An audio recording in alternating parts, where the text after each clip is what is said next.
हरे राम राम राम हरे हरे। हरे कृष्णा। आप सभी भक्तों का Prabhu, 1 minute. We are already recording it, and when you record it again, your face is covered. So we are already recording it. Okay. So आप सभी भक्तों का हार्दिक स्वागत है आज के इस प्रातःकालीन श्रीमद् भागवत का, जिसमें हम स्कंद 3 अध्याय 31 जीवों की गति के विषय में भगवान कपिल के उपदेश, उसके 32 नंबर के श्लोक पे चर्चा कर रहे हैं। और इस श्लोक का अनुवाद इस प्रकार है। अतः यदि जीव विषय भोग में लगे हुए ऐसे कामी पुरुष से प्रभावित होकर जो स्त्री संग सुख व स्वाद की तुष्टि में रत रहते हैं, असत मार्ग का अनुसरण करता है, तो वह पहले की तरह पुनः नरक को जाता है। तो ये जीव की स्थिति, कि जीव की स्थिति किस प्रकार, जीव कैसे मां के गर्भ से निकला है, तो उसकी चेतना वो प्रकृति के गुणों से आच्छादित हो जाती है और वो विकृत अवस्था को प्राप्त होता है, विशुद्ध चेतना को प्राप्त होता है। तो हम देखते हैं कि जब जीव माता के गर्भ में था, आगे पिछले के श्लोकों में हमने देखा, तो उसको भगवान का स्मरण हुआ था, करेक्ट। लेकिन जैसे मां के गर्भ से निकलता है तो प्रकृति के 3 गुण प्रभावी होते हैं उसके ऊपर, हाँ, और परिवार की करुणा, हाँ, उसका प्रेम उसके ऊपर कार्यरत रहता है और उसके वजह से वो विकृत अवस्था को प्राप्त करता है। देखिए, विकृत अवस्था को प्राप्त करता है, ये शास्त्र कहते हैं हमें। ये बहुत सुंदर श्रृंखला चल रही है। हम थोड़ा सा रिकैप करेंगे, क्योंकि कुछ भक्त लोग एवरीडे भागवतम का पठन कर रहे हैं, लेकिन कुछ भक्त लोग जुड़े हैं जिनको ये क्या चल रहा है वो सीरीज नहीं पता। तो ये 29 श्लोक से ये आज का 32वां श्लोक है, लेकिन 29वें श्लोक से 29 नंबर श्लोक से ये प्रारंभ हुआ है, ये श्रृंखला शुरू हुई है। तो पहले के श्लोकों को मैं संक्षिप्त में आपको बताऊंगा। तो जिसमें जीव की विकृत अवस्था, एबनॉर्मल जो सिचुएशन है, वो कैसे प्राप्त हुई उसको, वो कैसे हुआ, उसका कारण क्या है। तो ये सबसे पहले क्या हुआ बता रहे हैं कि जैसे देह का जन्म हो रहा है, तो देह के साथ यहाँ पे सहदेहे न माने न उसके साथ एक मिथ्या अहंकार का जन्म हुआ। देह के साथ क्या जन्म हुआ? मिथ्या अहंकार का। और इसी देह के साथ हुआ। और ये, और आगे क्या कह रहे हैं कि मिथ्या अहंकार के साथ क्रोध का जन्म हुआ। सह देहेन मानेन वर्धमानेन मन्युना। इस देह के साथ मिथ्या अहंकार, भोग की वृत्ति कहते हैं। मिथ्या अहंकार मतलब भोग करने की लालसा, और उसके साथ क्रोध, और उससे क्या हो रहा है, क्या बता रहे हैं कि उससे वो अपनी पहचान बना रहा है, आई एम। और मिथ्या अहंकार क्या है? मिथ्या अहंकार है कि मैं ये शरीर हूं, आत्मा नहीं, ये अहंकार है। और आगे के श्लोक में बताया गया है कि ये पंच महाभूत से जो बनाया हुआ शरीर है, 38 नंबर में, कि ये स्वयं मानता है कि पंच महाभूत का ये जो शरीर है, ये स्वयं मैं हूं। शरीर का त्याग करने के बाद, शरीर को क्षीण होने के बाद मैं भी मर जाऊंगा। अरे लेकिन मैं जो हूं, हाँ, इस श्लोक में आएगा कि मैं जो वस्तु है वो कौन है? वो शरीर है, आत्मा है, या कोई अलग चेतना है, क्या है? वो उसको नहीं समझ में आता। ये इसको अहंकार कहते हैं, उसको हम कहते हैं कि इसको भोग करने की वृत्ति कहते हैं। और ये मिथ्या अहंकार के कारण वो अपने शरीर को पंच महाभूतों का ही समझता है अपने आप को, और जिसके कारण शरीर जो बढ़ रहा है वैसा मिथ्या अहंकार भी बढ़ता है। बताइए, छोटे बच्चा जो है, कोई एक छोटा बच्चा है, उसमें कोई अहंकार है? नहीं है। 4-5 साल तक उसको कुछ समझ में नहीं आता है, लेकिन जैसे बड़ा होता है उसमें धीरे धीरे धीरे अहंकार की वृत्ति बहुत बढ़ती है। उसमें भाव बढ़ता है। मान की इच्छा आती है, मान की इच्छा बहुत बढ़ जाती है, और उससे क्या होता है, 30वें श्लोक की दूसरी लाइन में क्या कहा है, अहम ममित्यास दुग्राह करोति क्रुमति मर्मिति मतिम, सॉरी, या कुमतिम क्या आती है, कुमतिम आती है। क्या कुमति है? अहम मम असदग्राह, अहम और मम की, मी एंड माइंड की जो ये कुमति है वो उसमें आ जाती है जीव में, और ये जीवन का आधार बनाता है अपने आप। मैं और मेरा सब कुछ, और इसी के ऊपर वो पूरा अपना जीवन, इस प्लेटफॉर्म के ऊपर वो जीता है। ये अपना प्लेटफॉर्म बना लिया कि इसके ऊपर मैं नाचूंगा। हाँ, अपनी एक विचारधारा बना ली उसने, अहम ममा। तद अर्थम कुरुते कर्मम, और उस विचार से ही वो अपने कर्म हित है या अहित है वो डिसाइड करेगा, अहम और मम के आधार पर, कि मैं ये शरीर हूं, उस आधार पर। 21वां श्लोक बहुत सुंदर था। हाँ, क्योंकि मैं पढ़ रहा था लास्ट वीक में, तो मेरे को लगा था कि ये 16 श्लोक आएगा तो अच्छा है, लेकिन मैं 32 पे आ गया। ये बहुत सुंदर श्लोक है, देखिए। तो उसके साथ साथ अभी ये जो शरीर है ना, अभी उसके साथ साथ चलेगा यहाँ पे। और ये अहम और मम को जोड़ने वाली चीज क्या है, आपको पता है? अहंकार। मिथ्या अहंकार उसको जोड़े रखता है कि मैं ये शरीर हूं, अहम। तो ये जो मिथ्या अहंकार से उसकी शरीर की पहचान हो गई, और ये अभी शरीर उसके पीछे पीछे चल रहा है, चलता रहेगा। और किस लिए चलेगा, क्या बता रहे हैं यहाँ पे? कह रहे हैं ददत क्लेशाम, ददत क्लेशाम। जहां जहां आत्मा जाएगी ये शरीर उसको क्लेश देने के लिए उसके पीछे पीछे आएगा। ये आई होप आप लोग ये समझ रहे हैं सीरीज को। यनो यद योन अनुमाति ददत क्लेश सम विद्या, 31 नंबर श्लोक का। और इसका कारण बता रहे हैं इसमें, ये क्लेश जो हम लोग अनुभव कर रहे हैं, मिजरीज, ये जो दुख का अनुभव कर रहे हैं वो क्यों है, कारण बता रहे हैं इसमें। कारण क्या है? कर्म बंधन। हमारे कर्मों का बंधन वो उसका सबसे बड़ा कारण है। और ये कर्म बंधन क्यों लगता है? क्योंकि अविद्या है। We don't know which type of karma we have to do it. हमें कैसे कर्म करने हैं हमारे जीवन में हमें नहीं पता, और ये क्यों हो रहा है? अविद्या। और उसके वजह से ये शरीर जो है वो क्लेश का अनुभव करता है। आत्मा है वो क्लेश में पड़ी, फंस गया है। अविद्या क्या है? व्हाट इज अविद्या? क्योंकि अविद्या मतलब, प्रभुपाद कहते हैं बार बार, व्हाट इज अविद्या, के अपनी आप को नहीं जानना। दुनिया का नॉलेज है, क्या है? ये एक्सपेरिमेंट का नॉलेज है, ये मशीनरी का नॉलेज है, ये प्लेन उड़ाने का नॉलेज है, मरीज को ठीक करने का नॉलेज है, फैक्ट्री में काम करने का नॉलेज है, बच्चों की शादी कैसे कराई जाए इसके लिए कैसे संबंध बनाते हैं, परिवार वालों की सारे ज्ञान है। लेकिन इस ज्ञान को ज्ञान नहीं कहते, इसको कोई एक्सपीरियंस नहीं कहते, इसको अज्ञान कहते हैं। ज्ञान वही है कि अगर हम अपने आप को समझ जाए, इसको ज्ञान कहते हैं।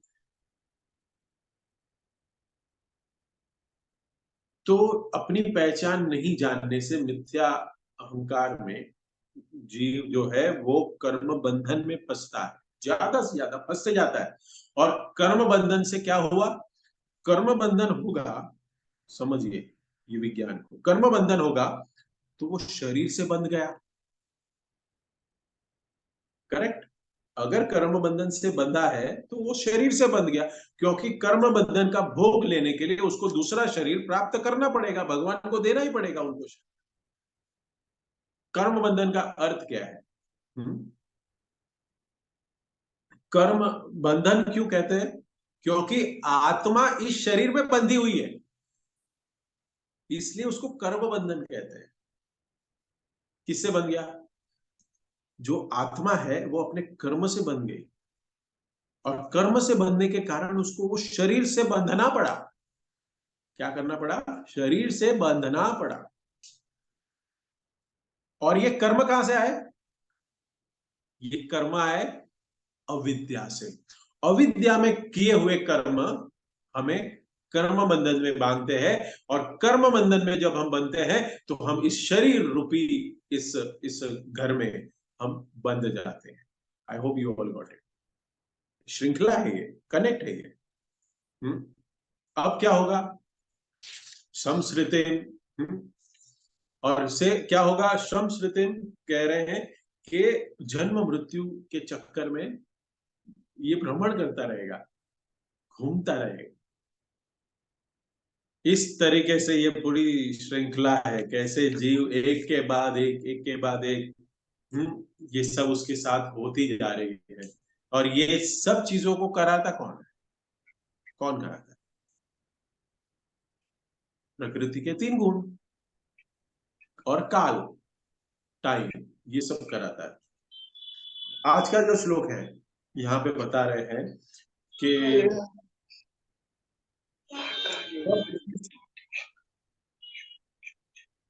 जब उसकी शरीर के साथ उसकी पहचान हो गई है, वो अपने को स्व मानने लगा, माइंड में मानने लगा है, तो उसके जीवन का लक्ष्य क्या हो जाता है? यह बताया है, प्रभुपाद तात्पर्य में लिख रहे हैं, यद असद विहि, असत चीजों को वो अपना मानने लगता है। क्योंकि उसने शरीर के साथ अपनी पहचान कर ली है। इसलिए असत शरीर ही उसका स्व हो गया है, जो उसका है नहीं। हम मान बैठे हैं कि ये मेरा है, करेक्ट। और ये शरीर क्या है? क्या लिख रहे हैं? शिष्णोदर कृत उद्यमे। शरीर शरीर के साथ अपनी पहचान जो कर रहे हैं हम, उसका अर्थ है ये जो शारीरिक संबंध है, ये वासनाओं में सुख ढूंढना। और ये शारीरिक वासनाओं को भी 3 कैटेगरी में बांटा गया है, 3 प्रमुख। पहली जीवा की, उसके बाद उदर की वासना, और उसके बाद उपस्थ की वासना। शिष्णो दर कृतो उद्यमे। तो यही जीवन का उद्देश्य है, उसका बिजनेस बन जाता है। और यही जीवन का लक्ष्य होने के कारण कि वो सोचता है कि मैं जीवा, उदर और उपस्थ को कैसे सेटिस्फाई करूं, इसकी संतुष्टि के लिए ही कार्य करता है वो, कोई जीवन का कोई उद्देश्य नहीं। इसलिए प्रभुपाद तात्पर्य में लिखते हैं कि भौतिक जीवन का अर्थ ये है, खाओ पियो और मौज करो। हाँ, प्रभुपाद ने भी देखो कितने सुंदर लिखा। सब लोग कहते हैं अरे खाओ पियो ऐश करोगे, हाँ, कहते हैं ऐश करो। अरे क्या ऐश करोगे? हाँ, इतनी से तो तुम्हारी सैलरी है, इतने से तो पैसे हैं, क्या ऐश करोगे? हम क्या ऐश करेंगे हम उसमें? पता है, ऐसे मजाक मजाक में कहते थे, ऐसे ये 10 रुपया लेते देते हैं किसको, और कहते हैं जा ऐश कर। क्या? 10 रुपया दिया और बोला जाके ऐश करके आ जा। हाँ। ज्ञानी है व्यक्ति, वो कहेगा 10 रुपए में क्या ऐश करूं मैं? क्या करूंगा ऐश? अगर ज्ञानी है, ठीक है, थोड़ा सा उसको ज्ञान है इस संसार का। वैसे भगवान ने भी हमें ना दिया शरीर, और कहते हैं जा ऐश कर, और हम लोग आ गए क्योंकि अज्ञानी है। छोटा बच्चा को 10 रुपया दो और उसको कहो कि ऐश करके आ जा, तो फिर बाद में चर्चा चलेगी, देखते हैं क्या ऐश करके आता है 10 रुपए में। वैसे ही ऊपर चर्चा चलती है कि देखो क्या ऐश कर रहे हैं लोग, हाँ, कितने आराम आराम में जी रहे हैं इन लोग।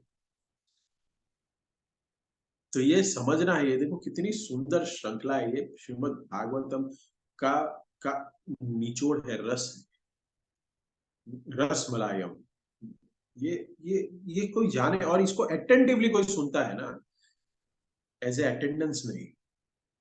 कि अगर अगर हमारी अटेंडेंस दिवेश प्रभु ने नहीं डाली तो फिर फोन आ जाएगा, नहीं।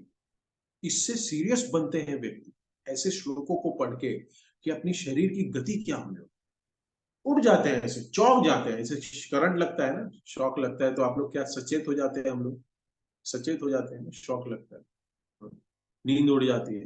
वैसे ऐसे श्लोकों को पढ़ने से भक्ति में दृढ़ होना चाहिए कि नहीं, मनुष्य जन्म मिला है तो यही जन्म मेरा लास्ट होगा, इतना सीरियस होना चाहिए।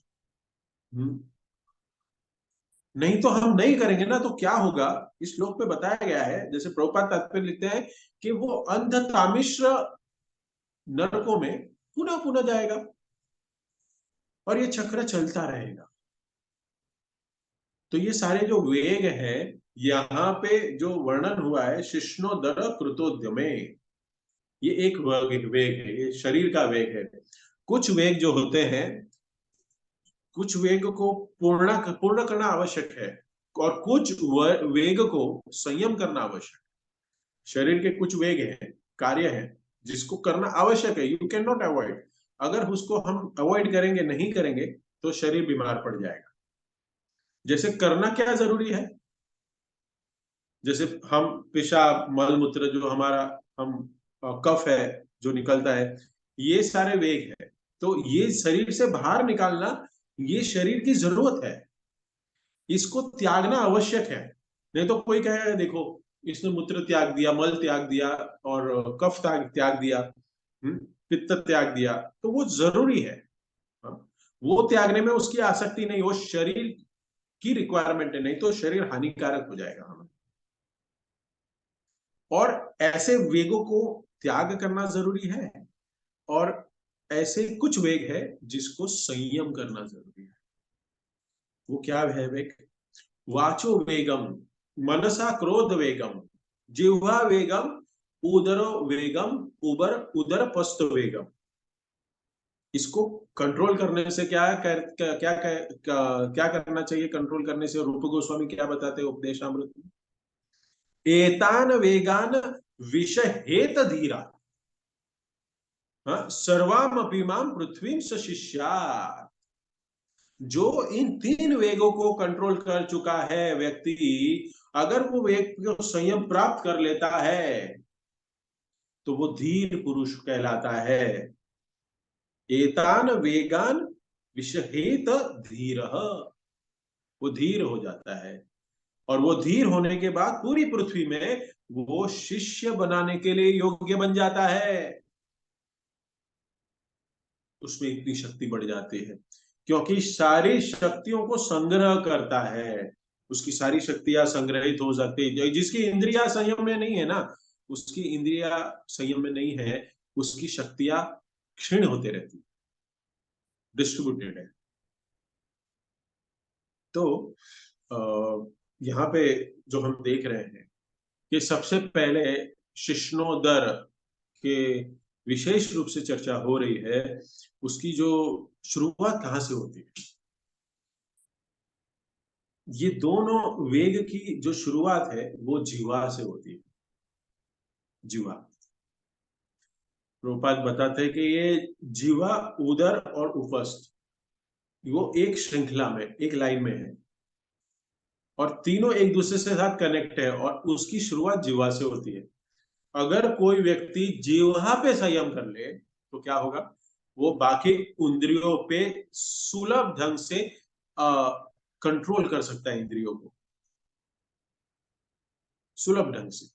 कहा गया इधर इस संसार में हमारी भौतिक आवश्यकताएं हैं, ठीक है, हाँ, लेकिन हमें ये देखना है कि उन आवश्यकताओं को पूरा करने के लिए करते करते कहीं हम अपने इंद्रियों को तो उत्तेजित नहीं कर रहे। ये हमें ध्यान रखना है। क्या प्रभु जी हम भक्ति में आ गए तो क्या हम सब कुछ छोड़ दें? हाँ, भगवत गीता में अर्जुन को तो नहीं बोला।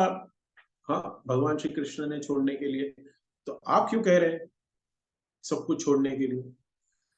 हाँ, हम संसार में हैं, सांसारिक चीजें हैं, वस्तुएं हैं, हमारी रिस्पॉन्सिबिलिटी है। अगर उसमें लिप्त होंगे तो उद्वेग तो आएंगे ही। क्या लिप्त ना हो? तो श्रील प्रभुपाद कहते हैं कि अपने सांसारिक और भौतिक आवश्यकताओं को पूरा करते हुए हमें ध्यान ये रखना है कि हमारी इंद्रियां उत्तेजित ना हो। ध्यान वो रखना है। जैसे कि किसी को, ध्यान से सुनिए, किसी को 107 बुखार है, 160 डिग्री टेम्परेचर है, तो वो क्या हो, 160 डिग्री आपने कभी सुना है? नहीं सुना होगा। 103 104 तक सुना होगा। लेकिन अगर किसी को 107 हो जाए तो उसका मृत्यु होना निश्चित है। हाँ? तो क्या अग्नि, मतलब ये जो ज्वर है, ये जो टेम्परेचर है शरीर का, वो होना ही नहीं चाहिए? होना चाहिए। कितना होना चाहिए? कितना डिग्री सेल्सियस? हाँ, कितना फ़ारेनहाइट होना चाहिए? 98 डिग्री।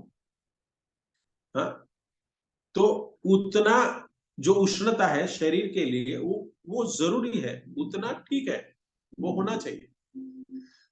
तो भौतिक आवश्यकताएं भी इतनी ज्यादा बढ़ जाए 160 डिग्री तक, और इंद्रिया उत्तेजित अगर हमारी हो जाए तो हमारी मृत्यु का, हमारे नरक गमन का कारण बनती है। लेकिन ऐसा नहीं है, जैसे उदाहरण बताया कि 98 डिग्री टेम्परेचर होना जरूरी है, तो कुछ कार्य भी करना जरूरी है, लेकिन 107 तक मत जाइए, 98 पर रुक जाइए। हम्म?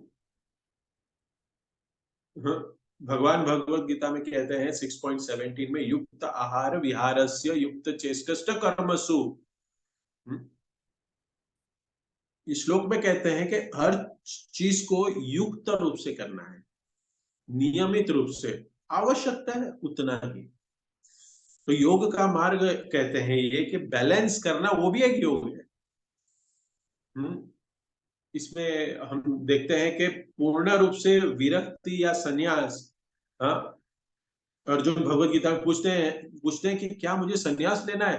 हाँ, 5वें चैप्टर में भगवत गीता कृष्ण भावना भावित कर्म, उसके पहले ही पूछ लेता है कि आप तो मुझे कह रहे हो कि कर्म मत करो, और अभी यहाँ आप कह रहे हो कि लड़ने के लिए कह रहे हो, तो मुझे कुछ समझ नहीं आ रहा है, क्या करूं? संन्यास लूं, मैं लड़ूं? आप कुछ क्लियर बताइए।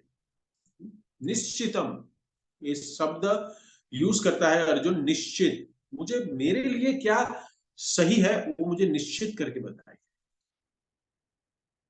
तो भगवान कहते हैं कर्म करो, कर्म करना प्रॉब्लम नहीं है। हाँ? लेकिन कह रहे हैं कि कर्म का फल है ना, वो मुझे अर्पण करो, वो त्याग दो तुम। वो भोगोगे तो नरक में जाना पड़ेगा। अनाश्रित कर्म फलम, आश्रित मत रहो कर्म फल के ऊपर। कर्मों को त्याग करने की जो आवश्यकता नहीं है, हमें कर्म करने हैं, लेकिन कैसे कर्म करने? कृष्ण भावना भावित कर्म करने हैं, ये करना आवश्यक। लेकिन बाहर से कार्य कर रहे हैं, संयम है, लेकिन हम अंदर से विचलित है, तो वो मिथ्याचारी हो जाएगा। अंदर से संयम रखो और बाहर से कार्य करो, मिथ्याचारी नहीं बनना। तो ये जो प्रिंसिपल है, हाँ, कि हम अपने भौतिक आवश्यकताओं को इस तरीके से पूरा करें कि हमारी इंद्रियां वो उत्तेजित ना हो। जीवा को कैसे संयम करेंगे? प्रभुपाद ने हमें बताया, भक्ति विनोद ठाकुर का जो गीत है हम हर रोज गाते हैं, आई होप आप सब लोग गा रहे हो रोज। शरीर विद्या जाल, हाँ? याद आया? आया ना? I hope. प्रसाद ग्रहण की सेवा। देखिए ये कितना सुंदर कृष्णा कॉन्शियसनेस मूवमेंट है कि प्रभुपाद ने हमें सिखाया कि प्रसाद ग्रहण करना भी एक सेवा है।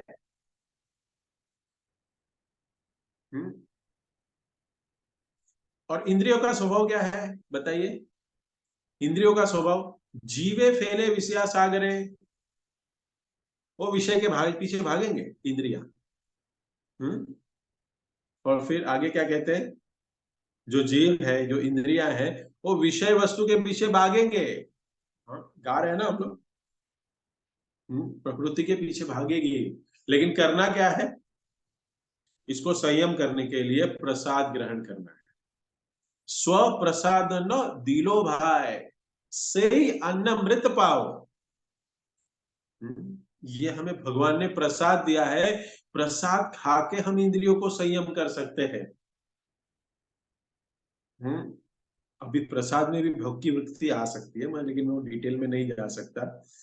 आ सकती नहीं कह रहा हूं, मैं तो बोल रहा हूँ आ गई है, है। उसके लिए क्या उपाय करें? उसके लिए कॉन्शियस रहना है। ये जो प्रसाद है वो हमें स्वस्थ रखने के लिए है, कि हम भगवान की सेवा कर सकें। नहीं तो इतना प्रसाद खा लिया कि हम उठ ही नहीं पा रहे, चल ही नहीं पा रहे, लेक्चर में बैठ ही नहीं पा रहे। तो उसके प्रसाद के लिए क्या मतलब है?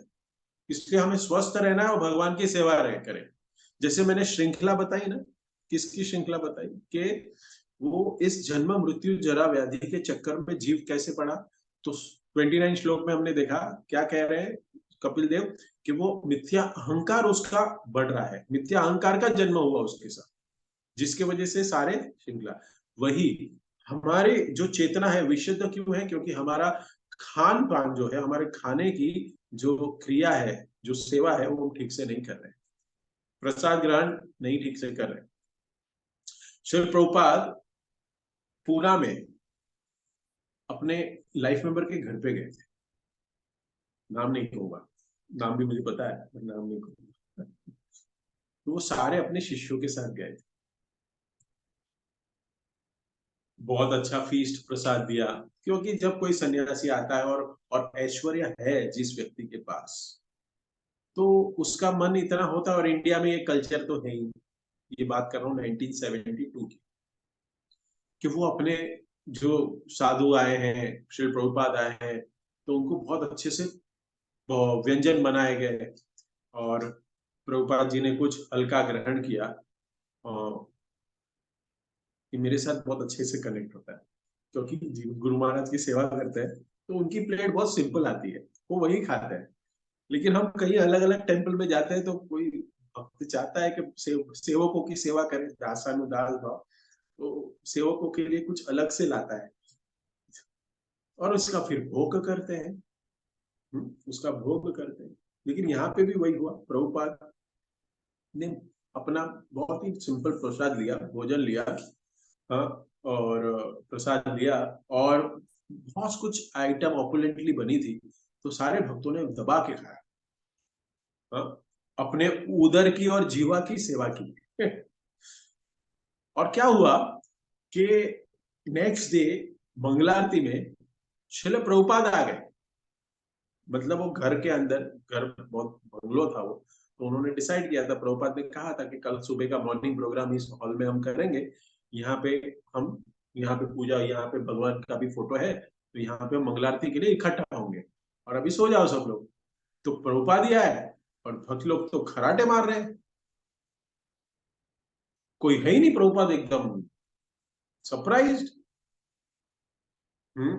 वो हॉल में जिधर बोला था प्रभुपाद ने, तो आए नहीं। प्रभुपाद थोड़े कृपालु है, क्रोध भी है, लेकिन क्रोध की एक सीमा है, तभी होता है।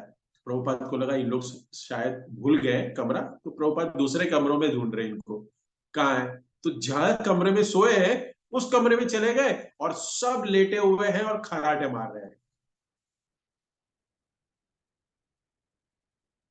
तो सारे, जो एक लीडर था, हाँ, वो फटाफट स्नान करके आया प्रभुपाद के पास। प्रभुपाद ने देखा कि सब लोग खराटे मार के, तुम अभी भी सो रहे हो तुम लोग सब, तुम्हारी खराटे की आवाज सुनी मैंने। तो ये जो लीडर है भक्त, वो कहता है, जो सबसे पहले आया है प्रभुपाद की डांट खाने के लिए, वो प्रभुपाद कहते हैं उनको कि कल मैंने देखा ये क्यों हुआ ये तुम्हारा, हाँ, क्योंकि तुम लोग ने कल बहुत प्रसाद खा लिया। नहीं, सॉरी, ये वाक्य वो जो भक्त है वो बोलता है कि प्रभुपाद, हमने कल थोड़ा रात को लेट, हमने सबने बहुत ज्यादा बना था और तो हमने बहुत अच्छे से प्रसाद ग्रहण कर लिया। तो ये प्रभुपाद कहते हैं कि no, this is not because of the feast. ये जो अन्न बना था ना, वो विषयी अन्न था, क्योंकि जिसने बनाया था वो विषयी भोग में लगे हुए हैं, जिसने बनाया था। और उन्होंने बनाया था, भक्त ने नहीं बनाया था, जिसके वजह से हमारा मन दूषित हुआ, इसके वजह से आप सो गए और मंगलारती में उठ नहीं पाए। ये कारण था। लोग बहुत सारे प्रश्न करते हैं कि प्रभु जी, आपके मॉर्निंग सेशन में 5:30 को हम नहीं उठ पाते कंटिन्यू। कभी आप बोलते हो, फोन करके बोलता हूं, या कभी संडे को मिल गए, बोला क्यों नहीं जुड़ रहे हो, सुबह उठो जपा करो, नहीं तो संडे संडे आके कोई फायदा नहीं तुम्हारा। मैं बहुत थोड़ा मुंहफट, कोई फायदा नहीं। अगर मॉर्निंग साधना नहीं की है तो फिर 10 साल रह लो, 15 साल रह लो, कोई जीवन में परिवर्तन नहीं आएगा, कोई आनंद का अनुभव नहीं होगा। तो क्या करता है, 2 दिन आ जाता है, फिर तीसरे दिन वापस माया का प्रभाव पड़ जाता है, तीसरे दिन से वापस गायब। आया राम गया राम। ये ऐसे भक्तों को क्या कहते हैं, आया राम गया राम। तो प्रभुपाद ने कहा कि ये विषय भोग का से खाया हुआ है। तो ये जो भक्त लोग सुबह मंगल आरती में या मॉर्निंग साधना नहीं कर पा रहे, वो अपने ध्यान रखे ये इंसिडेंट से, कि क्या वो प्रसाद ही खा रहे हैं, क्या वो प्रसाद सात्विक बना हुआ ही खा रहे हैं। मैंने बहुत सारे भक्तों के घर में भी देखा है, सॉरी टू से दिस, अगर कोई ऐसा व्यक्ति इस फोरम में है तो माफ करना, भक्तों के घर में भी देखा है कि बाहर से कुक आता है बनाने के लिए, वो कुक 4 जगह पे बना के आपका भी खाना बनाता है। No, food you cannot give anyone, because that food is a base of bhakti, what Prabhupada says. We cannot. अगर कुक की जरूरत है, कृष्णा कॉन्शियस कोई कुक ढूंढे, कोई कुक ढूंढना चाहिए। वे जो भक्ति में है, ब्राह्मण, यहां तक कि तो हम मंदिर में तो जो कुक करता है, उसको तो ब्राह्मण इनिशिएटेड होना चाहिए, एटलीस्ट हरिनाम दीक्षित तो हो, 16 माला जप करे, 4 नियमों का पालन करे। ऐसे व्यक्तियों के हाथ से खाना बनाया हुआ खाएंगे, तब शायद हमारा जीवन में परिवर्तन होगा। तो प्रभुपाद कहते हैं कि जिन्होंने बनाया है वो विषयी भोग में लगे हुए हैं। और प्रभुपाद ने क्या किया पता है आपको, व्हाट ही डिड? अरे प्रभु जी, उनको बुरा लग जाएगा, ऐसे कैसे करे, बड़ा डोनर है। Prabhupada said, pack up all luggage, pack my luggage, we will not stay a moment here. Prabhupada 3 दिन के लिए उनके घर में रुकने वाले थे। Prabhupada just stayed for 12 hours one night and he went back. बोलता ये ना, नहीं रह सकते हम। पुणे में प्रचार के लिए आए थे, लेकिन प्रभुपाद तुरंत जू आ गए, वापस बॉम्बे आ गए, पैकअप किया। और हम क्या करेंगे, प्रभु जी प्रैक्टिकल नहीं है, बहुत इम्प्रैक्टिकल है ऐसा करना, और प्रभुपाद ने तो कर दिया। बताइए, चले, इस तरीके से जो विषयी अन्न है वो हमारे लिए खतरनाक है। ये विषयी अन्न से मुक्त होना है। विषयी अन्न खाईला दुष्ट होईला मन, दुष्ट होईला मन। अगर विषयी अन्न खाएंगे तो कृष्ण में स्मरण नहीं लगेगा, कृष्ण में स्मरण नहीं होगा। रघुनाथ दास गोस्वामी, हम देखते हैं चैतन्य चरितमृत में, कि अपने परिवार को छोड़ के पूरी रह रहे थे और चैतन्य महाप्रभु के संग में रह रहे थे। तो उनके पिताजी उनके लिए बहुत सारा पैसा भेजते थे, क्योंकि पैसा बहुत था। तो शुरू शुरू में रघुनाथ दास गोस्वामी इस पैसों से मंदिर से अन्न बाजार में, जगन्नाथपुरी में अन्न बाजार से प्रसाद खरीदते और चैतन्य महाप्रभु के लिए लेके आते और भक्तों के लिए लेके आते, और सब लोग प्रसाद ग्रहण करते थे। तो ये प्रसाद है इसलिए महाप्रभु भी ले रहे थे। बढ़िया बढ़िया व्यंजन आते थे।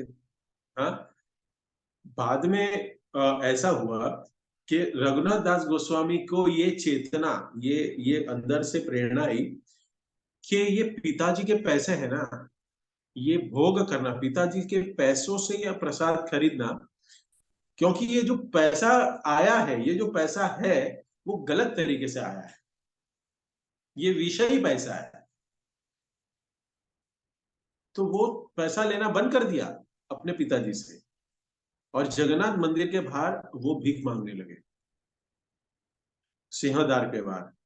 तो काफी दिन हो गया, चैतन्य महाप्रभु सोच रहे हैं कि रघुनाथ दास नहीं दिखता है, क्यों प्रसाद नहीं ला रहा है,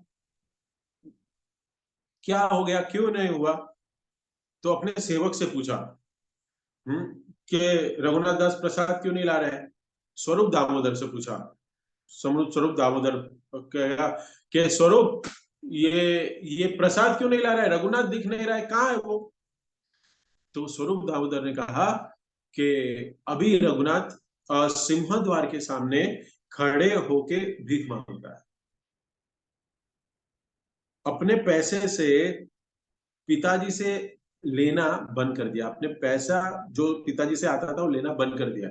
ये भीख मांगना, मैं जो आपको कह रहा हूं, इसका अगर प्रश्न हो तो एंड में पूछ लेना कि एक गोस्वामी भीख क्या मांगता है, एक सन्यासी आपके घर में आके क्या भीख मांगता है। नहीं तो आप लोग अपने बंबई के भिखारी समझ लोगे। हाँ, क्योंकि हमारी चेतना तो शुद्ध है नहीं। हाँ, लेकिन वो भिक्षा मांगते थे। चलो बोल देता हूँ, वो भिक्षा मांगते थे, सबको कहते थे हरे कृष्णा बोलो, हरे कृष्णा बोलो। हाँ, आप जगन्नाथपुरी आए हो तो प्रसाद ग्रहण करो, प्रचार में लुप्त थे, अपने आचरण से सिखाते थे। भिक्षा मांग रहे थे, क्या भिक्षा, असली भिक्षा क्या है, पैसा नहीं है, दूसरों को भक्त बनाना, दूसरों को भक्त बनाना, हरिनाम देना। चैतन्य महाप्रभु ने जब स्वरूप दामोदर ने कहा कि ये अभी पैसे नहीं ले रहा है अपने पिता से, क्योंकि उसको पता चल गया है कि ये विषयी वाले पैसे हैं, ये शुद्ध पैसे नहीं है, भक्त ने कमाए नहीं है, गलत तरीके से आए हैं। आपको कथा पता है कि कैसे गोवर्धन मजूमदार कैसे कमीशन में अपना कट ज्यादा रखते थे बिजनेस में, तो ये गलत तरीके से करते थे। तो चैतन्य महाप्रभु कहते हैं कि अच्छा हुआ कि रघुनाथ ने ये छोड़ दिया कार्य, क्योंकि जब रघुनाथ इतने प्रेम से मेरे लिए वो प्रसाद लेके आता था, मुझे पता था कि उसके पिताजी के पैसे हैं और जो विषयी भोग है, जो अपने कॉन्शियसनेस के लिए सही नहीं है। तो चैतन्य महाप्रभु ने स्वरूप दामोदर को कहा कि अच्छा हुआ कि उसने अपने पैसे लेना बंद कर दिया। हम्म, तो ये बहुत सुंदर और एक श्लोक आता है, पद आता है चैतन्य चरित्र में। तभी स्वरूप दामोदर को चैतन्य महाप्रभु कहते हैं, विषय होइला मन अन्न खाइला, मलिन होइला मन, नाही लागे कृष्णेर स्मरण। विषयी लोगों का प्रसाद ग्रहण करना, विषयी लोगों का पैसा लेना और वो अपनी इंद्रिय तृप्ति के लिए यूज करना, भगवान की सेवा में नहीं लगाना, ये एक हमारा कारण है, हमारा मन भगवान के चरण में नहीं लग रहा है। चैतन्य महाप्रभु भक्त की इच्छा, रघुनाथ दास गोस्वामी की इच्छा के लिए कर रहे थे, लेकिन उनका भी मन नहीं था। और इस तरीके से हम देखते हैं कि रघुनाथ दास गोस्वामी अपनी तपस्या को बढ़ाते गए। पहले प्रसाद खाते थे, फिर बाद में प्रसाद दिन में एक बार खाते थे, फिर हफ्ते में एक बार खाते थे, फिर तो जगन्नाथपुरी में जो भात का जो पानी नाली से निकलता है, उसको एक कटोरे में थोड़ा सा लेके पीते। हम्म, उसके बाद ये प्रसाद की महिमा है, प्रसाद खाना बहुत जरूरी है। हम्म, ये जो प्रसाद है ना, इसको हमें बहुत अट्रैक्ट करता है। आप गए होंगे, बेकरी का स्टॉल है, पीछे ये वाला स्टॉल है, ये वाला स्टॉल है, पानी पूरी है, ये है, बहुत कुछ है। करना चाहिए, मैं ये नहीं कह रहा हूँ कि नहीं करना चाहिए। एक सीनियर भक्ति के साथ चर्चा कर रहा था कि प्रभुपाद ने तो प्रसाद मूवमेंट बनाया, प्रसाद खाके भक्त बनो। प्रभुपाद ने बनाया सही है, लेकिन वो neophyte devotee, Govinda restaurant, bestow restaurant, ये स्टार्ट में प्रसाद खा के भक्त बन जाओ, और फिर धीरे धीरे ये इस विषयों से, जो जीवा का विषय, उससे अपने आप को विलीन करो, उसको अलग करो। इनिशियल भक्त बनाने के लिए उसको अच्छा सा प्रसाद खिलाओ, गुलाब जामुन खिलाओ, रसगुल्ला खिलाओ। प्रभुपाद ने भी वही किया। लेकिन जैसे सीरियस भक्त हम बनते हैं, हमारा सीनियरिटी बढ़ता है, हम भक्ति में ज्यादा साल रहते हैं, तब हमारा जो खाना है, हमारा जो प्रसाद है, उसमें जो हमारी रुचि है, वो उतनी होनी चाहिए कि आत्मा और शरीर को हम एक साथ रख सकें। उधर के वेग के लिए क्या करें? ये जीवा का वेग थोड़ा बड़ा था, इसके लिए थोड़ा समय हो गया। Just 5 minutes more I take. उधर का जो क्या करना है, हमें फास्टिंग करनी है, उपवास करना है। बहुत सारे मौके हैं अभी, एकादशी का उपवास है, विष्णु तत्व का उपवास है, अभी ये चतुर्मास चल रहा है, तो उसमें भी भक्तों ने कुछ अलग अलग प्रकार के उपवास किए हैं। लेकिन ये सारे उपवास जो है ना, वो शास्त्र में दिए गए हैं। यहाँ पे मैंने कहा कि याद दिलाइए, कुछ लोग विशेष प्रकार के धार्मिक विश्वास के प्रति आसक्त होते हैं। कभी कभी यह देखा जाता है कि कुछ लोग विशेष प्रकार के धार्मिक विश्वास के प्रति आसक्त, नहीं पता, अलग अलग। अभी नवरात्रि चल रही है ना, क्या चल रहा है? नवरात्रि। नवरात्रि में कुछ लोग चप्पल पहने बिना 9 दिन घूमेंगे। आपको पता है? देखा है किसी को ऐसे चप्पल पहने बिना? फिर 9 दिन उपवास करेंगे, और फिर वही उपवास करने वाले व्यक्ति रात को पिक्चर के गाने पे नाचेंगे। ये कौन सा ये कौन सा आपका उपवास है भाई? हाँ, ज्यादा विषय में नहीं बोलूंगा, लेकिन ऐसे तथाकथित विश्वास के कारण, उसने किया इसलिए मैंने किया, मैंने किया इसलिए उसने किया। अरे भाई क्यों? मेरे ऑफिस में भी एक हो रहा है। हाँ, मैंने बोला भाई तुम बाइक चला के आते हो, चप्पल बिना आते हो, तुमको अगर चोट लग जाएगी ना, तो मुझे प्रॉब्लम होगा। कैसे? क्योंकि वो छुट्टी ले लेगा, वो छुट्टी ले लेगा, और तेरा काम फिर मुझे किसी से दूसरे से मैनेज कराना पड़ेगा। इसलिए भाई तू ऐसे कार्य मत कर। नहीं सर जी, मैं 10 साल से कर रहा हूँ। मतलब कर रहा है तो ठीक है, लेकिन इसको कारण लेके छुट्टी मत लेना, मैं सैंक्शन नहीं करूंगा, क्योंकि ये कहीं लिखा नहीं है कि ऐसे करना। मतलब तू गरबा खेलता है? तो सर रात को गरबा खेलते हो ना, हमारी सोसाइटी में होता है। वेरी गुड, मिल गया मेरे को। तो फास्टिंग करना शरीर के लिए भी अच्छा है, टॉक्सिन्स जमा है, वो वैज्ञानिक कारण है। तो उधर के लिए है उपवास करना। तो फास्टिंग जो करना है, भक्तों को किसके लिए करना है? शरीर को कम करने के लिए, वजन कम करने के लिए नहीं करना है, टॉक्सिन को निकालने के लिए नहीं करना है। हाँ, उसके लिए नहीं करना है भक्तों को फास्टिंग। इसका बेनिफिट, साइड इफेक्ट ये है कि वजन कम हो सकता है, या कुछ आपके शरीर में थोड़ा आप सही महसूस करो, आप थोड़ा परफेक्ट अपने आप को महसूस करो, ऐसे हो सकता है। लेकिन मेन रीजन जो है, वो इंद्रियों को संयम आपका आएगा, संयम होगा इंद्रियों में। उपवास करने का मुख्य उद्देश्य ये है, और हमारे पास अपॉर्चुनिटी है कि हम यहाँ पे हम अच्छे से उपवास को धारण कर सकते हैं, क्योंकि ये शरीर ही हमारा साधन है। शरीर आद्यम फलधर्म साधन। अगर आपको एक जगह से दूसरे जगह पे जाना है और आपके पास अपनी कार है, तो कार को ठीक रखना हमारा कर्तव्य है या नहीं है?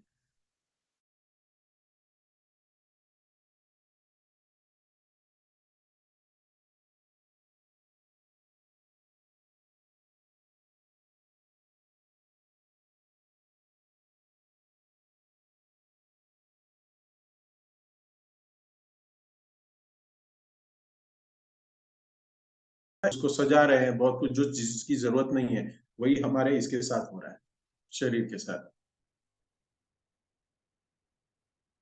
तो इसलिए जीवा को कंट्रोल करें, फिर उदर को कंट्रोल करें।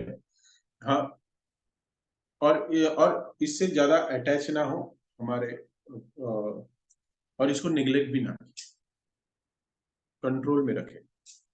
तीसरा जो है उपस्थ वेगम के बारे में बताया गया है। उपस्थ वेगम, उसके लिए जो जो प्रभुपाद कहते हैं, जो उपस्थ वेग है उसका उपयोग क्या है? उसका उपयोग संतान उत्पन्न के लिए, शिश्नो वेग, हाँ, तो उसका उपयोग संतान उत्पन्न करने के लिए है। लेकिन अगर सही ट्रेनिंग, सही प्रशिक्षण नहीं है, तो क्या है कि बचपन से ही इसकी प्रशिक्षण होनी चाहिए। और उस प्रशिक्षण के अभाव में क्या हो रहा है कि जो भी स्त्री पुरुष जो शक्ति है, वो वीर्य की शक्ति है, धारण करने की शक्ति है, तेज शक्ति है, विवेक शक्ति है, ये सब अलग अलग शक्ति है, उसका क्षय होता है। और जब कोई इसको, वीर्य को लंबे समय तक शरीर में धारण करता है तो उसकी शक्तियां बढ़ती है, उसकी अलग अलग प्रकार की शरीर में जो शक्तियां हैं उसमें वर्धन होता है।